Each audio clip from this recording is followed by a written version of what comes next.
The wind hit like a slap of knives, slicing sideways through the narrow canyon mouths of the Senmar Valley. It screamed past jagged outcrops of black stone and buried shelters until the sound faded into the dead hush of the caves. In one of them, deep beneath layers of frozen basalt and compacted snow, silence pressed in like a physical weight. The last light on the thermal generator blinked twice, then flickered into black. A weak groan came from somewhere near the back, where an elder Veylan wrapped in torn thermal rags clutched her knees and rocked slowly, her breath barely visible in the frozen air. The cold had settled into bones, into thoughts. It was not just temperature anymore. It was an invasion. A dozen Veylan crowded near the core alcove of the cavern. Most stood still, swaying faintly, skin gray-blue and hair matted with frost. Their bodies were lean, too lean, ribbed with the toll of weeks in hiding. Their clothing was a patchwork of synthetic weaves and old mining uniforms, dyed in dusky earth tones and stitched crudely with heated wiring, now dead. Thin, long fingers trembled as they tied strips of white cloth to rusted rods and metal tubes, forming crude surrender flags. They had nothing left. No heat, no strength, no options. Outside, the air was thick with powder snow and soot. Black columns of smoke curled like claws above the ridgelines in the east, remnants of the outer perimeter where the Tharak had broken through. The enemy didn't rush. They never did. The Tharak didn't need to sprint to win. Their armor alone sapped morale.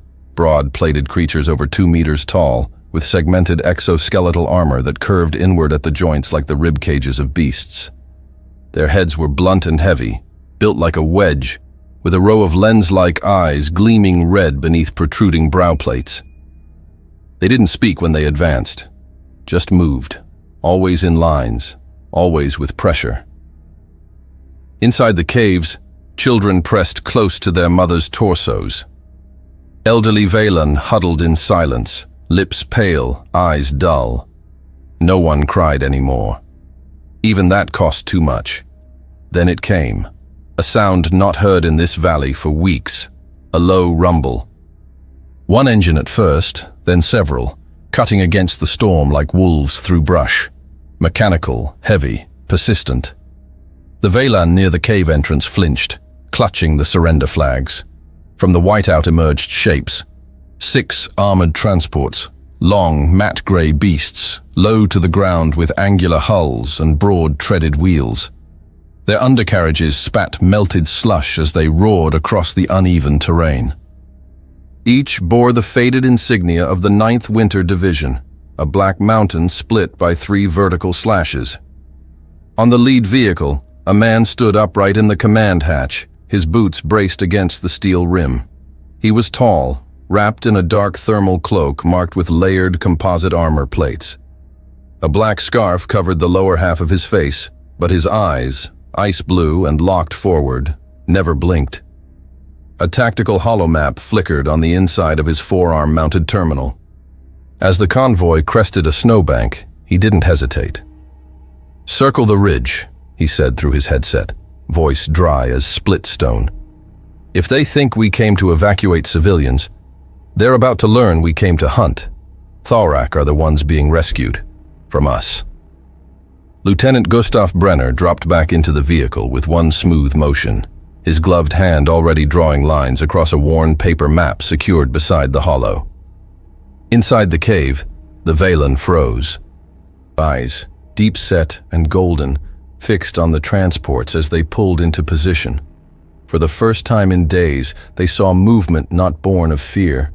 Human soldiers disembarked, boots crunching into the snow, rifles held with practiced ease. They moved fast, precise, like they'd done this too many times to question it. A woman in a red scarf, thin and aged, whispered something in the Veylan dialect. A boy near her shook his head slowly, disbelief painting his face. One of the soldiers strode past them, not with indifference, but with a purpose so clear it didn't require speech.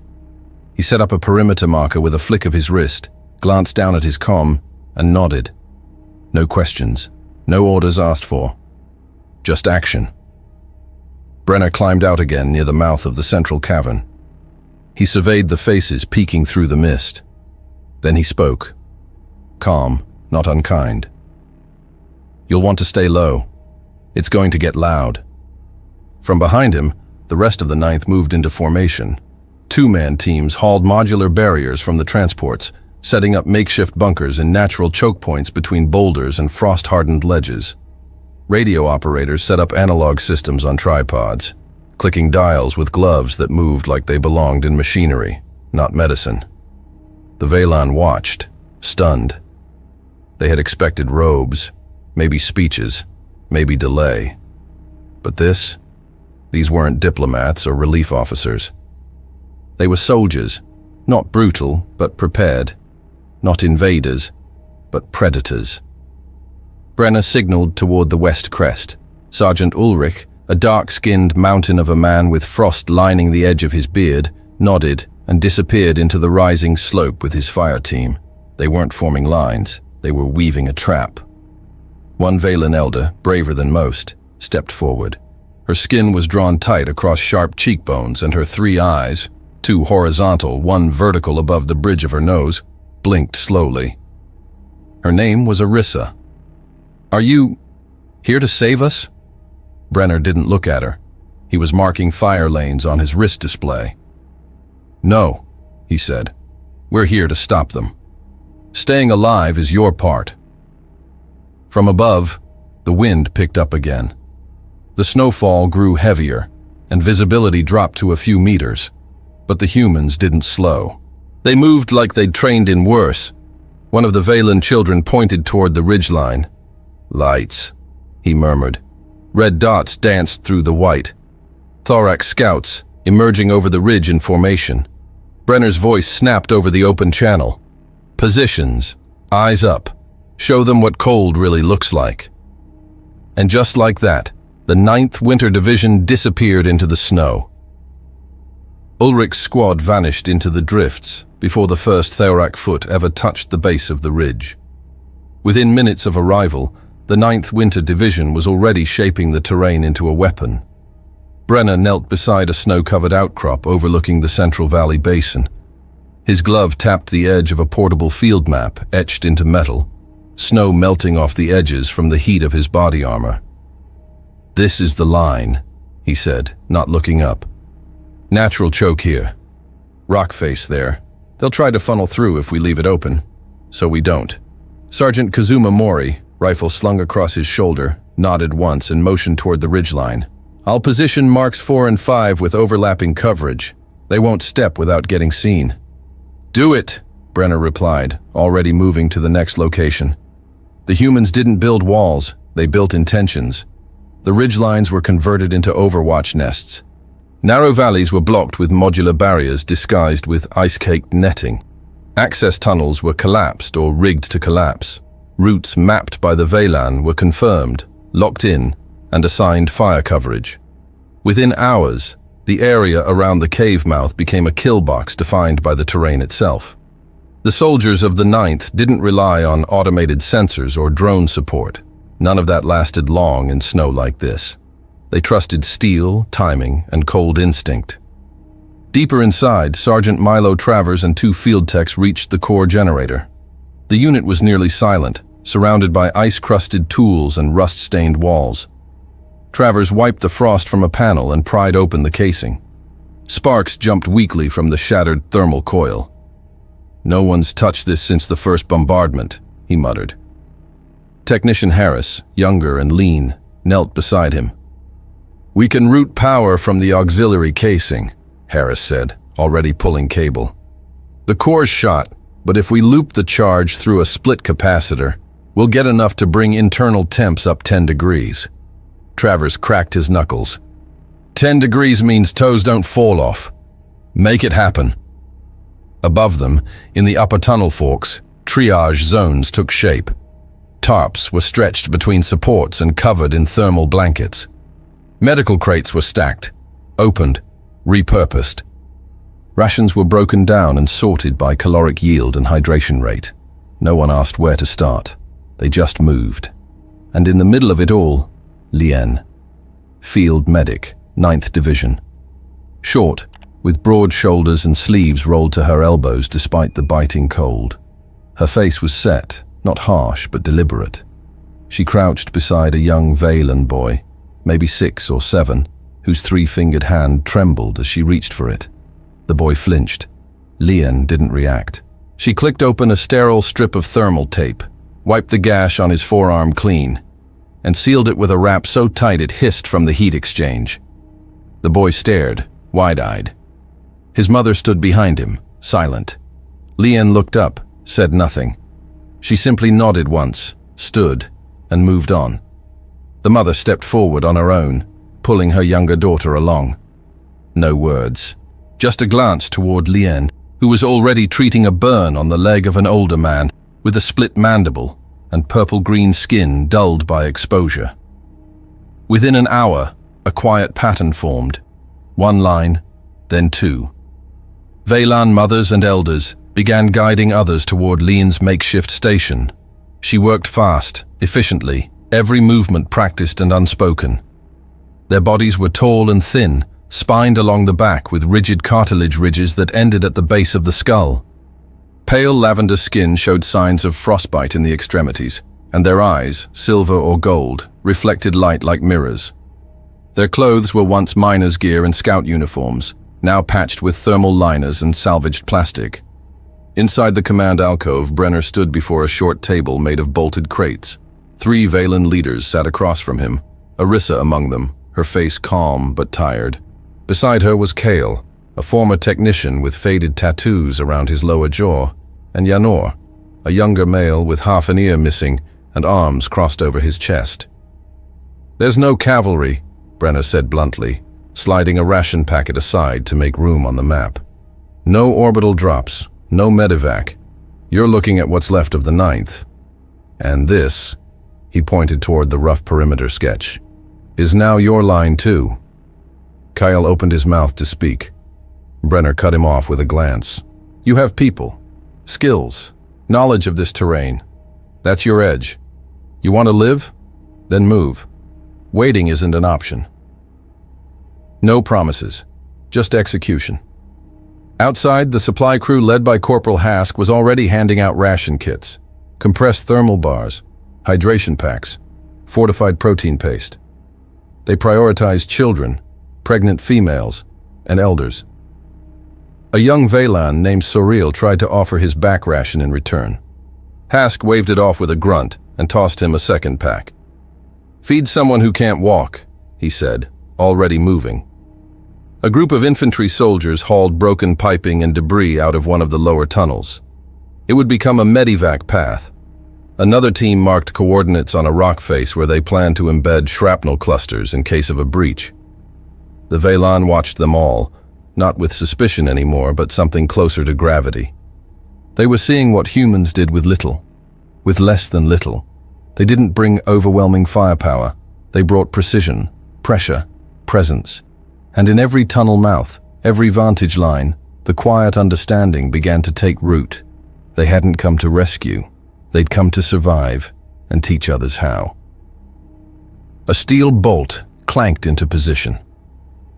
Sergeant Kazuma Mori exhaled slowly through his nose and steadied the long-barrel rifle across the frozen ridge ledge. His breath vanished instantly in the air. Below, 3 figures moved along a snow-crusted trail. Thorax scouts, heads hunched low, thick armor creaking faintly against the cold. They had no idea. Behind him, a young Valen named Irith crouched low in a carved-out ditch. His lavender skin was blotched with frost and ash, his thin facial fins twitching with every sound. He didn't speak. He just watched Kazuma's gloved finger tighten against the trigger. The shot was nearly silent. Just a whisper of pressure and a sharp, dry impact. One of the Thaurak dropped face first into the snow, dead before his companions even turned. The other 2 spun in panic, weapons raised, but they were already targets. Kazuma pulled back the bolt, slid it forward again, and lowered his head without emotion. "Adjust for recoil," he muttered, more to himself than anyone else. The second Thaurak collapsed with a splash of thick, dark fluid staining the white ground. Irath blinked slowly. His throat worked, and he whispered, "He sees before they breathe." Kazuma didn't respond. He was already scanning for the next movement. Elsewhere along the perimeter, Veylan technicians mounted thermal sensors scavenged from old mining gear onto cave walls and frozen roots. Kyle, the tattooed former systems operator, was deep into a repurposed junction box, reconnecting stripped wire with exposed claws.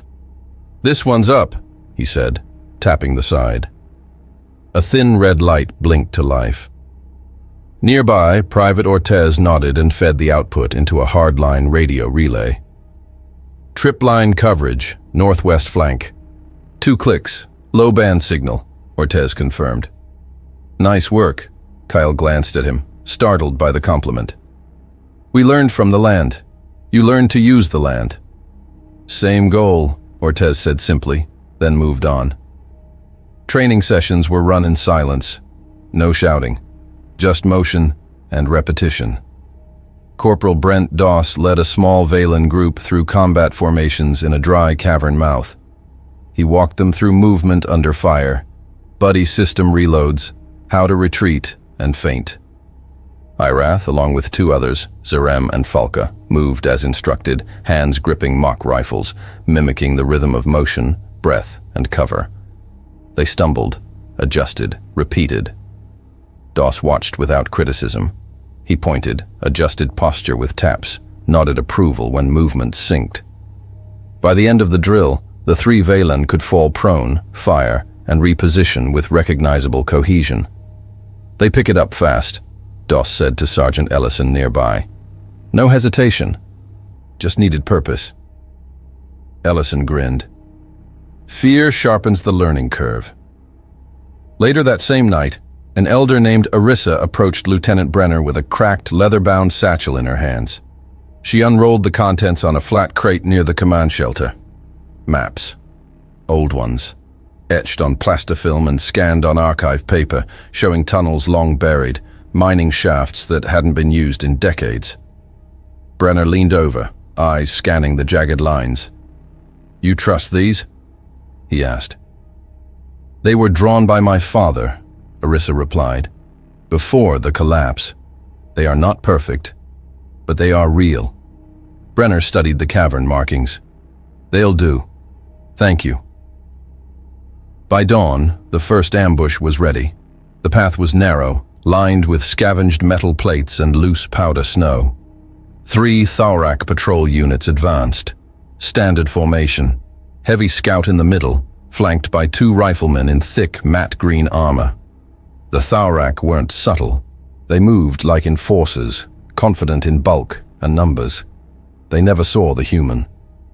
From behind a patch of snow-choked brush, Sergeant Ulrich rose with a steady arm and fired a 3-round burst into the lead's upper joint. The armor cracked. The second Thorak turned, too late. He took 2 rounds to the chest and dropped hard. The last managed a panicked shout before a grenade dropped beside his foot. A soft thump, then silence. From the ridge above, a line of Veylan eyes watched in stunned silence. Kazuma shifted beside them. "They hesitate. That's all we need."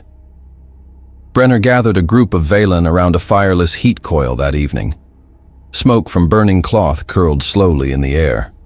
"You've seen how they move, but you haven't seen how they panic yet," he said. "That starts now."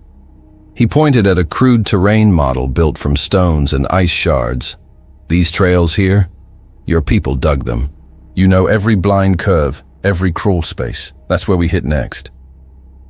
The Veylan nodded, tension behind their eyes. Some still looked skeptical. Most didn't. Over the next 48 hours, small strike teams of Veylan and human soldiers hit Thorak scouts in 3 locations. They used old mining tunnels to slip behind patrols, dropped makeshift explosive traps disguised as collapsed ceilings, and baited forward units into ambush points.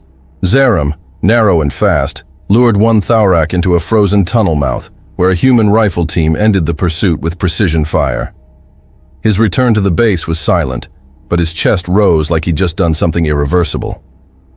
In the southern ridge pass, Irath guided Private Ortez and Corporal Doss through a collapsed chute.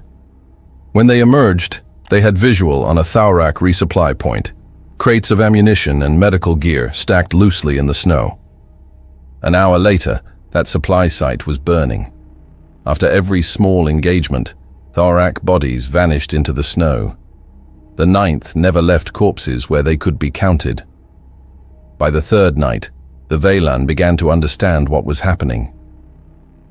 "They don't see us," Falka said softly, wrapping an insulated band around her waist. "We aren't fighting them head-on. We're undoing them." Sergeant Kazuma crouched beside her, rifle resting on his lap. He nodded once. "They're starting to feel it. That's the point." Brenner stood in the comm alcove, watching the next day's fire plans being mapped out across a plexiglass panel. "Let them come," he said, more to himself than to anyone nearby. "They need to fear the snow." And now, they would. The first voice echoed through the canyon just after midnight. It came from a rusted speaker mounted on a half-buried mining pylon, long dead until now. The voice was guttural, warped, mimicking the cadence of Thaurak command speech, but filled with hesitation, with panic. "We are falling back. Sections lost. Fallback point compromised." 30 seconds later, another speaker flared 200 meters downslope. This one repeated a different phrase, in a clearer, desperate tone. "Section Delta, disband. Evac order. Retreat. Retreat. Retreat." The messages weren't real. They weren't meant to be. Private Reed and Specialist Ralph sat crouched under a rock outcrop, eyes on the snowpath below, listening to the static roll and distort through the wind. "They're hearing ghosts," Ralph said. Reed smirked, adjusting his radio frequency dials. "That's the idea."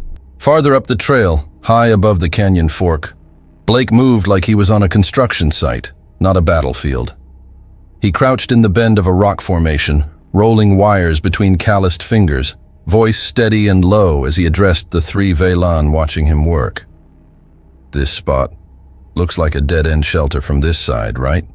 he said, pointing to the jagged overhang.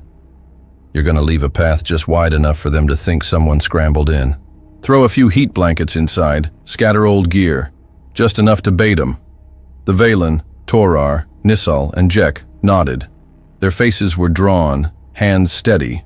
Torar dropped a crate fragment as a decoy wall. Blake held up a corroded power cell, a splintered control panel, and 2 snaking wires. "Watch." He linked the wires with a clamp he fashioned from broken armor scrap, then pressed a bare finger to the activation coil. A tiny spark popped and died. "Good," he murmured. "Impact-only trigger. They step inside, and the charge goes straight up the spine."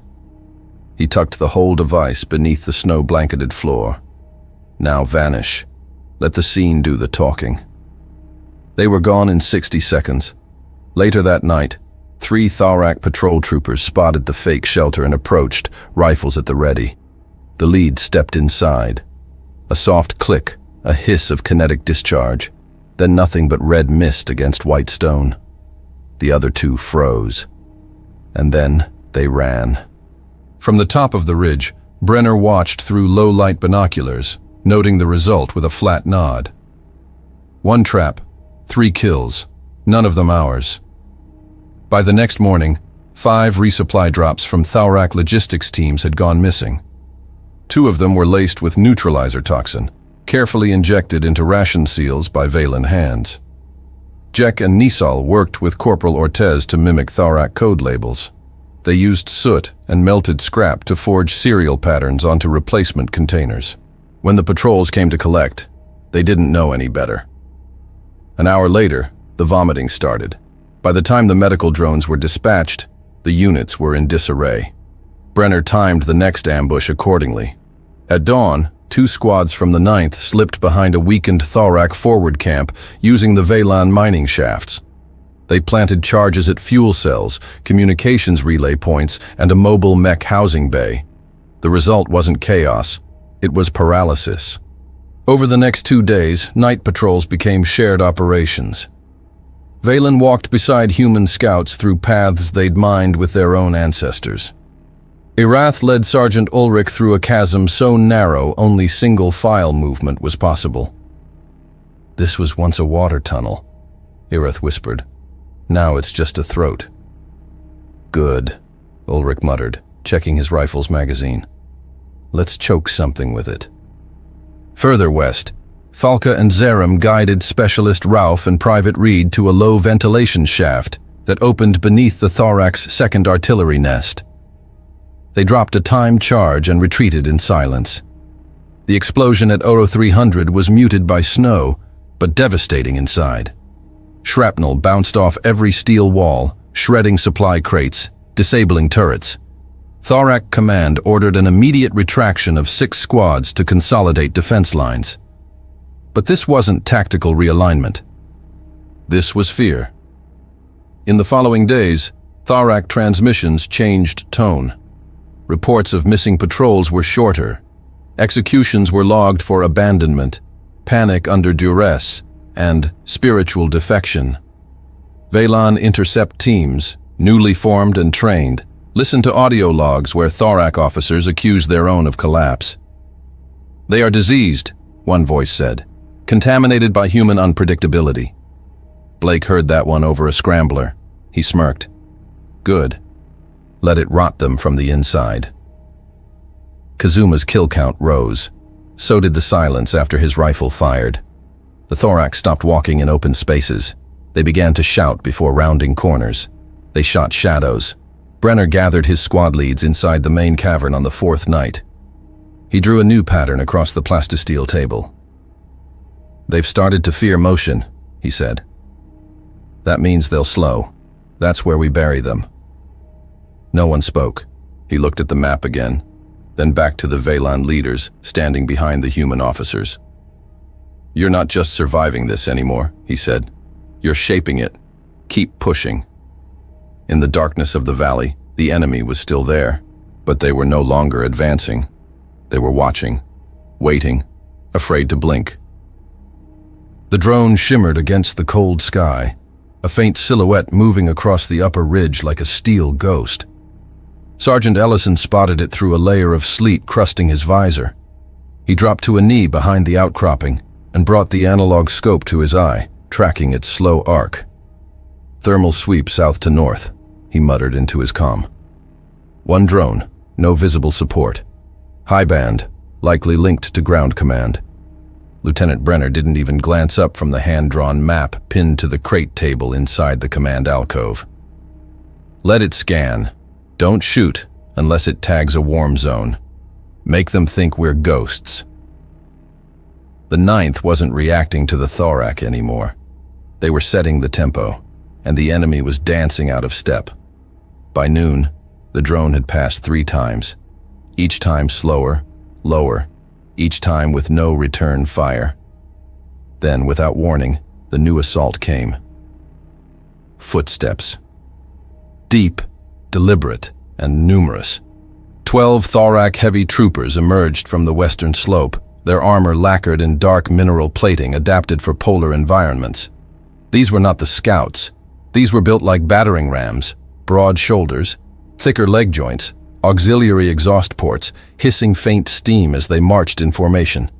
Between them, 2 drones hovered low to the ground, trailing fine vapor lines of sensor probes. They came straight for Sector 8. Sergeant Kazuma Mori was already in position, nested inside a hollow ridge point. He tracked the unit through the snowfall and toggled his comm once. "Pack formation, slow pace. They're testing our line." "Hold fire," Brenner's voice came through. "Let the field answer first."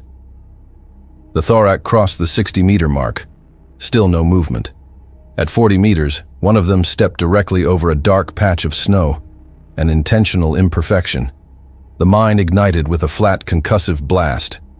No warning, no flash. Just the sudden removal of the trooper's lower half, and a cloud of snow shot 20 feet into the air. 3 of the Thorak froze. The drones twitched erratically. Kazuma fired once. A tight round punched into the nearest enemy's helm, dropping it like a toppling pillar.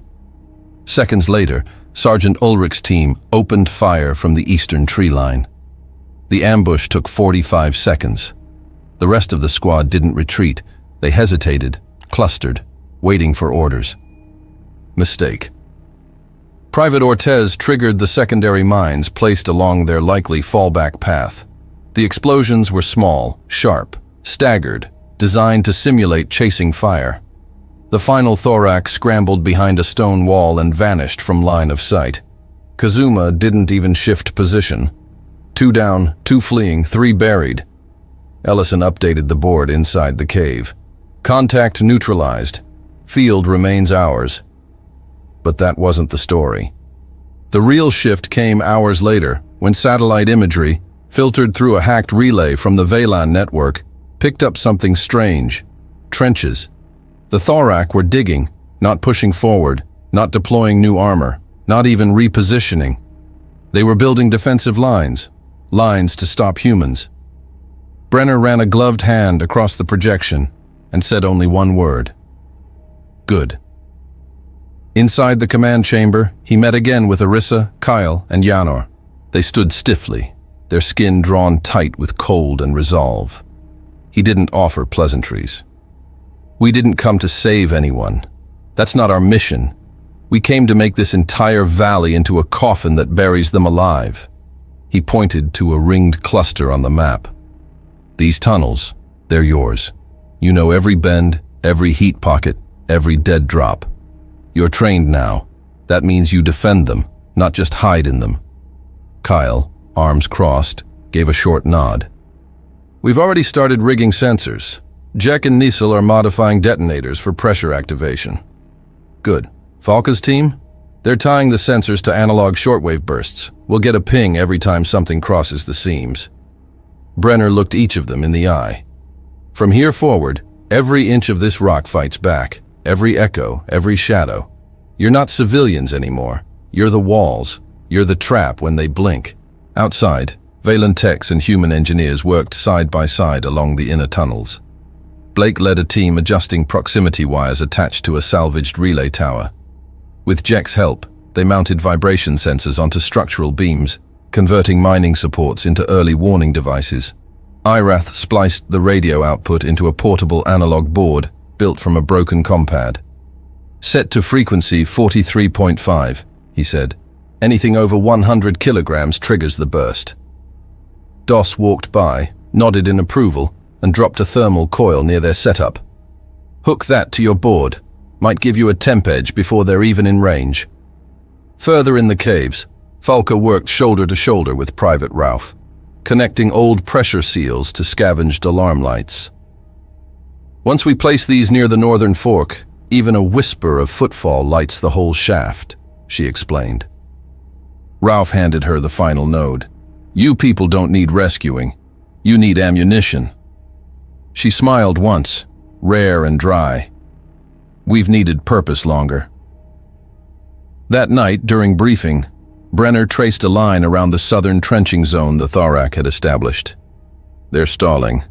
That's what this is, he said to the assembled squad leaders. They've lost the initiative. Now they're bracing for things they can't see. He pointed to a choke point along a rock shelf above the valley. This here? They'll expect a push. Instead, we collapse it. Force them to relocate their fallback zone. Keep them moving. Keep their nerves shredded. Just make sure it doesn't collapse on us, Blake muttered. It won't, Brenner said flatly. Kazuma and Irath will plant the charges. Across the valley, thorax patrols now flinched at every noise. Kazuma marked a scout squad hesitating for 12 seconds at an open stretch of trail where a Valen child once played with scavenged toys. 12 seconds, he noted aloud. Their doubting shadows. Brenner, listening over comm, only replied, "That's when the machine breaks." By the next morning, reports from thorax command relays became disjointed. Delayed check-ins, unit crosstalk. One message ended with screaming. A scout squad was caught trying to retreat north without orders. Their commander executed 2 of them on the spot. Spiritual compromise, the message read. The rest of the squad never reported back. The walls of the valley weren't moving anymore. They were breathing. And everything inside them, every step, every pulse, every breath, was now human and Valen, working as one body, waiting for the next mistake. The blast was clean, too clean. A sharp, suppressed detonation echoed once and then disappeared into the snow like breath into mist. A bright orange bloom rolled behind the ridgeline, and then the sky was quiet again. Lieutenant Gustav Brenner stood just behind the blast zone, watching the smoke curl away through the sub-zero wind. Around him, his squad fanned out like a knife edge sliding through cloth. There was no shouting, no unnecessary fire, just the methodical sweep of practiced hunters. "Target down. Secondary node offline," said Sergeant Ulrich over comms, voice low. "Clearing structure now." The assault had lasted less than 90 seconds. It wasn't an ambush. It wasn't a defense. It was an incision. This was the 5th such strike in under 24 hours. Brenner's plan had shifted. They weren't holding the valley anymore. They were excising the rot, cutting clean through the Thorak network one command post at a time. Each attack was fast, silent, and deliberate. Every target selected was part of their backbone: supply chain relays, field communications, tactical oversight posts. And the Thorak weren't responding. They were hesitating. Back at the field hub, Arissa hovered over a spread of rough schematics, her sharp fingers tracing paths like muscle memory. She was coordinating 2 Veylan retrieval teams with human logistics officers. "These corridors collapse easily," she said. "They used to vent high-pressure gas. We can use controlled blasts to isolate entire wings before they even reach our defense line." Corporal Doss nodded beside her, adjusting his belt and loading another magazine. "If we pressure them from above, push them left into the lower chasm, Kazuma can pick them off from the ledge." Arissa didn't smile, but her eyes flared with acknowledgement. "They're not predators here anymore. They're in our veins, and we're burning them out." The teams moved. In groups of 4 to 6, joint squads scoured former Thorak sectors, now half abandoned. What they found said more than any enemy signal ever could. Blood trails, scorched rations, burnt maps, discarded gear, abandoned without discipline or strategy. Some bodies, many not. Some half-buried, some left like bait, others slumped in corner recesses. A few still held their own knives, turned inward. In one sector, Irath and Specialist Blake discovered a collapsed comm tent still broadcasting intermittent static. Inside were 4 Thorak, 2 dead, 2 with signs of strangulation and blunt trauma. No blast marks, no human rounds. Blake leaned closer to a cracked message slate. "Orders never got here," he said. "They killed each other before the panic could spread." Across the valley, Veylan groups worked in tandem with human recon. Zarem and Jek picked through shattered armor pieces under the broken chassis of a Thorak crawler. They recovered 9 intact rifles, 14 power cells, and an almost new proximity beacon. "This one hasn't even been programmed," Zarem said, lifting the beacon carefully. "They were preparing a fallback point, but didn't live long enough to use it," Jek muttered. A kilometer east, Sergeant Kazuma Mori knelt behind a snow-covered ledge, his long-range rifle balanced across a chipped rock base. Below, 3 Thorak moved in tight formation, carrying what looked like salvaged thermal crates. Kazuma whispered into comms, "Movement, Sector 2 Delta, not advancing. They're retreating, heading toward a marked trench line." Ulrich's voice came through, static, layered. "Confirmed. We've seen 4 similar movements since dawn.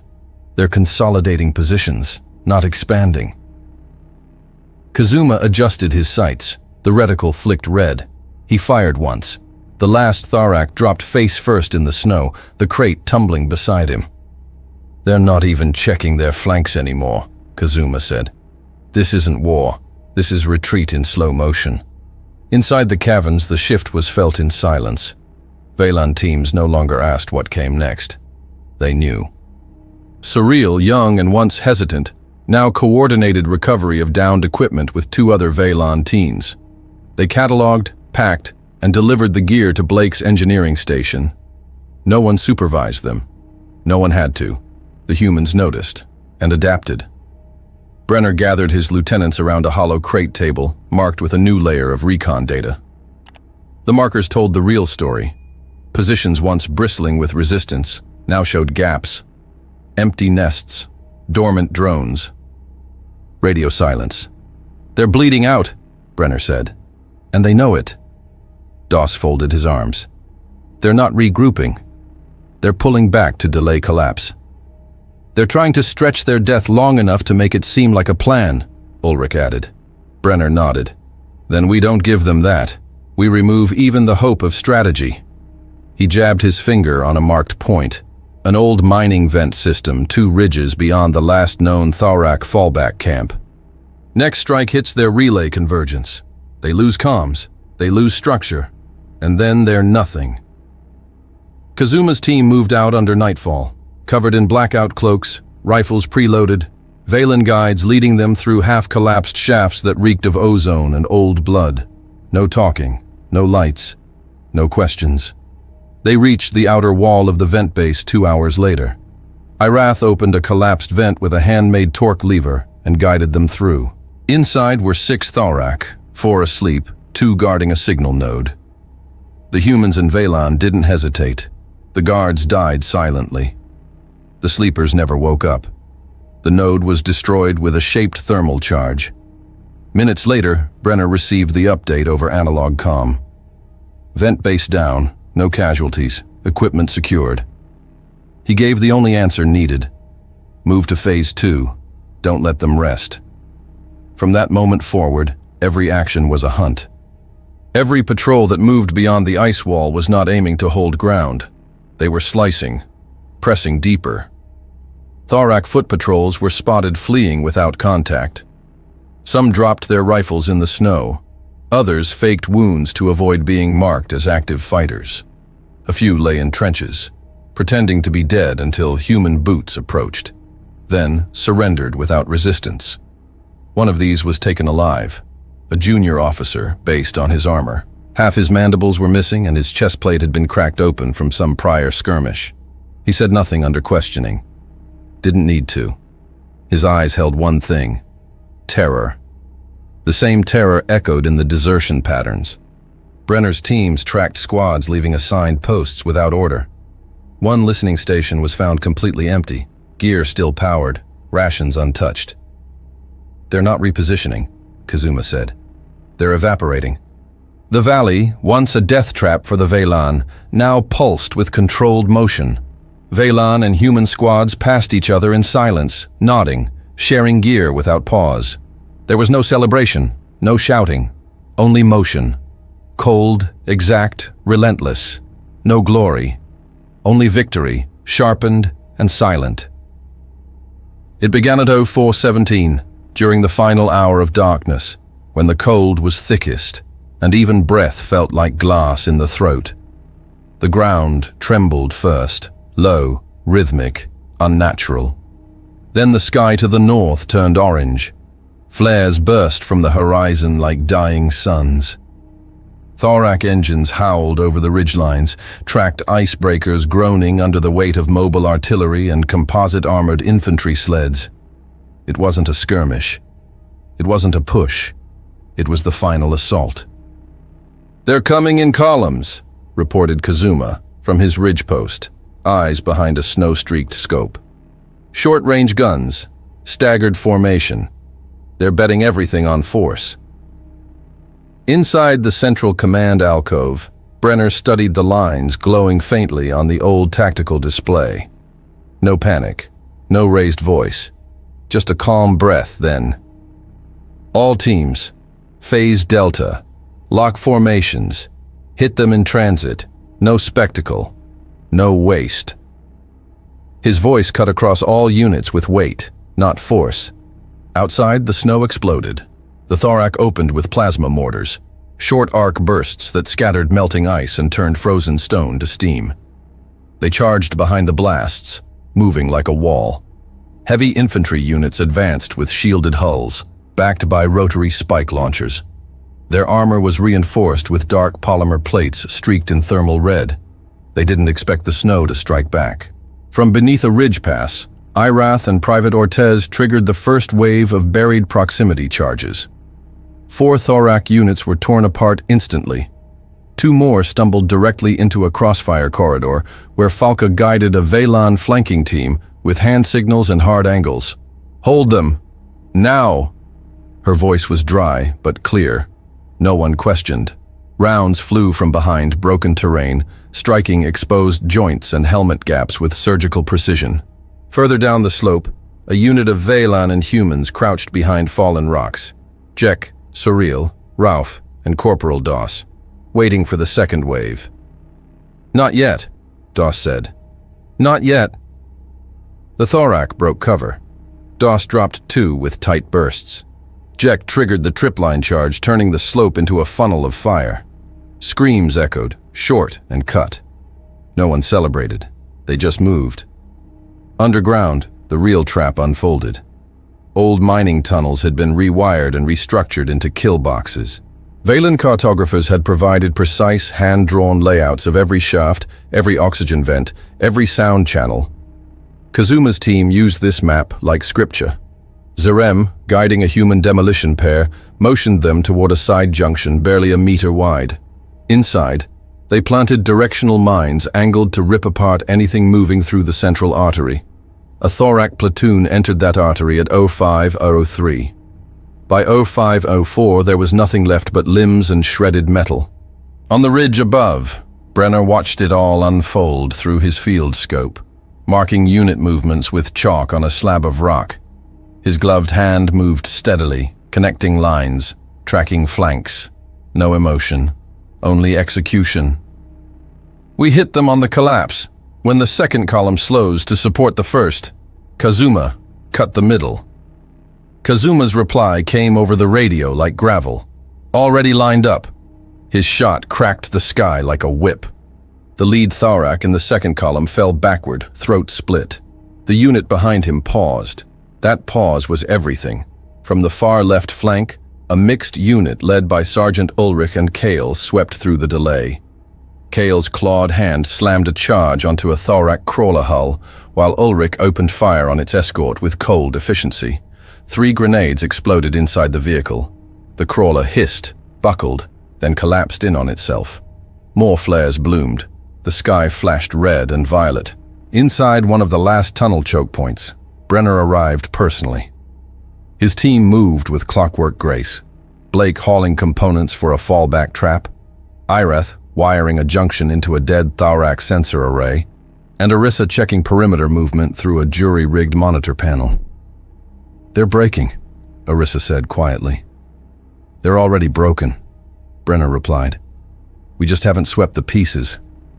He lifted his rifle and moved forward without another word. By 0720, the final thorac armored sled made its push down the central corridor. It didn't reach the halfway mark. A Veylan scout hidden in a snowfold manually activated a thermal cell tucked beneath the ice. The resulting blast flipped the sled onto its side, where it was immediately swarmed by Kazuma's forward unit and dismantled piece by piece. The last coordinated volley from Thorac Command came at 0741. It hit nothing. The units it was meant to support had already been dismembered. The battlefield stilled, not with peace, but with absence. Steam rose from shattered wrecks. The snow had melted to reveal bone and blood beneath steel. The only sounds were the crackling of cooling metal and the precise movement of boots scanning for survivors, not to aid, but to finish. Kazuma lowered his rifle and looked across the field. Veylan soldiers, rifles now slung casually, breath steady, walked beside human troopers in synchronized patrols. No barriers, no orders needed. "They're done," Kazuma said. Brenner stood at the ridge's highest point. His face was hard, but his eyes were calm. He scanned the field once more through his binoculars, then keyed into the comm. "Perimeter sweep. Confirm stragglers. If it breathes and it's thorac, it doesn't leave." His voice didn't bark. It stated. Below, Arissa adjusted a thermal seal around a wounded Veylan's shoulder, then stood as another approached her with a field kit already prepped. No command, no delay. Just continuation. In the south flank, Ralph and Jek, set new motion sensors without waiting for approval. Falca guided another small unit to a collapsed trench, checking for remnants. They found none. They weren't refugees. They weren't volunteers. They were 9th Division. All of them. The ground around the Vale of Senmar was littered with frozen wreckage. Thorak bodies, rigid with death, lay tangled in unnatural positions at every approach to the valley. Throats split, limbs scorched, helmets cracked wide open like eggshells. Their weapons had fallen in disarray, some still locked in gripless claws, others buried in the frost as if discarded in panic. They hadn't died in formation. They'd died running. 2 of their crawler tanks were half submerged in a collapsed ravine, still smoldering from thermal charges. Plasma scorch marks trailed along the southern slopes, where retreating units had been cut down by buried mines. The western trench was packed with bodies that had tried to fall back and never made it. Above it all, Lieutenant Gustav Brenner stood motionless, high on the ridge, the wind snapping at his black scarf. His binoculars scanned the far distance, where 3 Thorak evacuation ships rose, battered and limping, into the slate-gray sky. Their flight patterns were erratic, no formation, no cover fire, no rear defense. One of them flickered as it climbed, smoke pouring from its side engine. They were retreating in disgrace. He watched until the last one vanished behind the peaks. Then he lowered the binoculars and stared across the valley. It was quiet. No gunfire, no orders shouted, no tension humming in the snow. Behind him, footsteps approached carefully. It was Private Dell, his rifle slung and breath fogging in the frozen air. "Orders, sir. We've got a clear shot on their rear. If we move now, we can catch the slowest ship before orbit." Brenner didn't answer immediately. He glanced back at the field, at the shattered remains, the hundreds of bodies, the smoke curling into the wind, the footprints vanishing under fresh snowfall. Then, with that same low, flat tone, he spoke. They already got the message. No pursuit followed. Inside the central cavern, the atmosphere was dense, not heavy with grief or relief, but something deeper. Weight, like the ending of something that had pressed against everyone's bones for far too long. A loose semicircle had formed around the center of the command alcove. No one had been called to gather. They simply did. Soldiers, engineers, sharpshooters, medics, Valen and human, combatants, not survivors.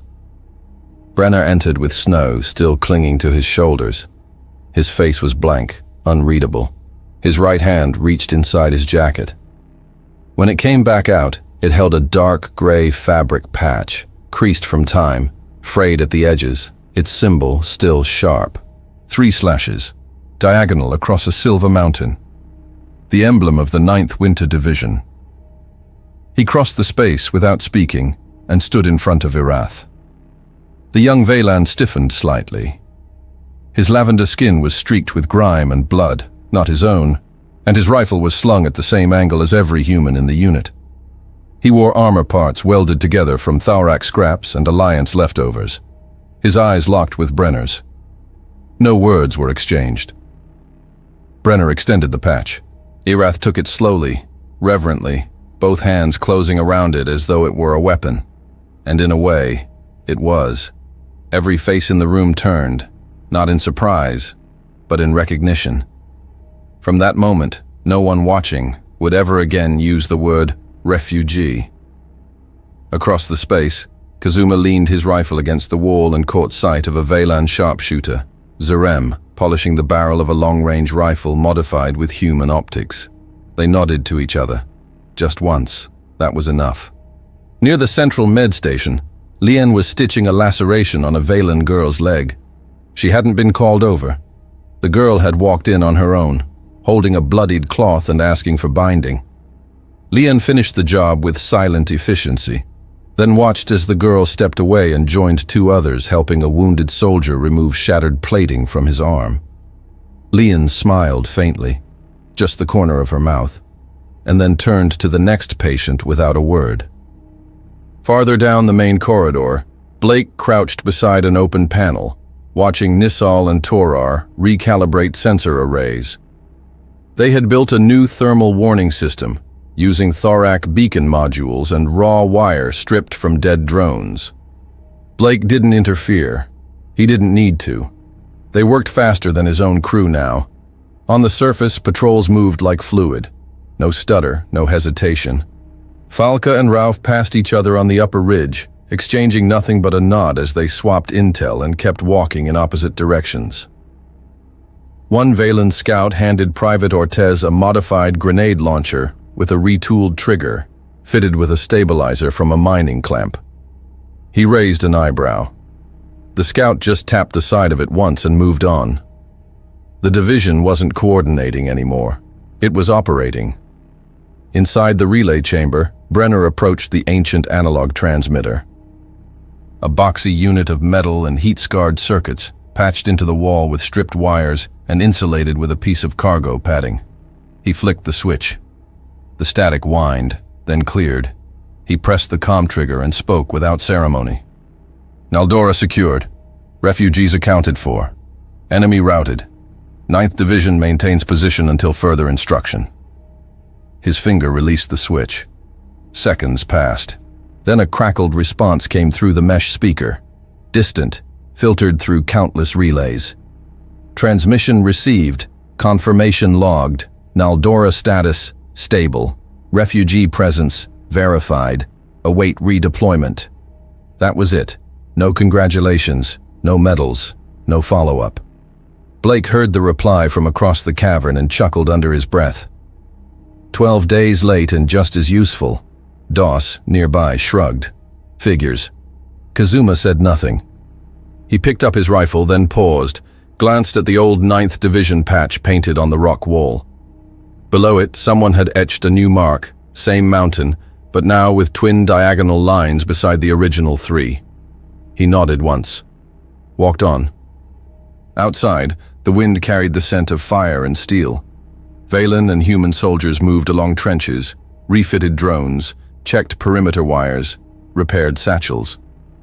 They did it side by side, as though they always had. No banners were raised.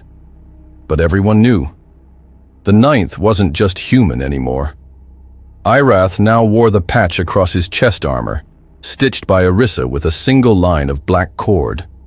When he passed the next patrol rotation, no one saluted.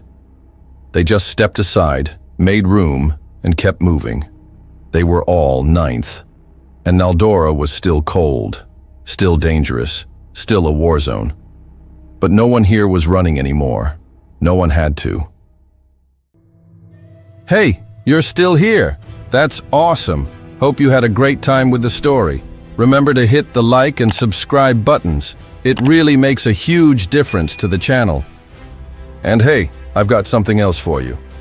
I've chosen another story that I think you'll really enjoy. Just click the card right here, or hit this one to jump into the full playlist. See you in the next one.